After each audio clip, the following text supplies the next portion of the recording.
Grabe ito. Mali-maletang pera daw, delivered straight to Forbes Park at Malacanang. Zaldico's Part 2 expose is wild.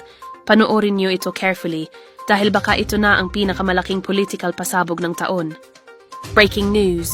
Inilabas ni dating ako Bicol Representative Zaldico ang umano'y mga larawan ng mali-maletang cash deliveries na siya mismo at ang kanyang mga tao raw ang nagdala para kina President Bongbong Marcos at dating House Speaker Martin Romualdez.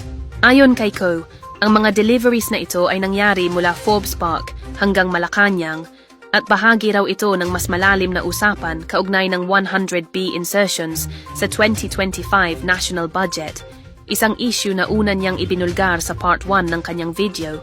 Sa Part 2 ng kanyang mensahe, pinakita ni Ko ang umano'y actual photos ng maletang may lamang pera, claiming na ito raw ang ebidensyang matagal nang tinatago ng administrasyon. Sinabi pa niya na ang buong operasyon daw ay hindi niya ginawa on his own, kundi under instruction mula sa pinakamataas na opisina sa bansa. Habang tumitindi ang aligasyon, tahimik pa rin ang palasyo at ilang mga opisyal na sangkot sa kwento. Pero ang publiko? Umaapoy ang social media. Tanong sa viewers. Kung totoo ang mali-maletang deliveries, sino sa palagay mo ang dapat unang magpaliwanag? Si Ko, ang palasyo o pareho? At ano ang dapat gawin ng Senado dito? Comment your thoughts below. Like and share this video para mas maraming makapanood at follow for more breaking stories. Labada time?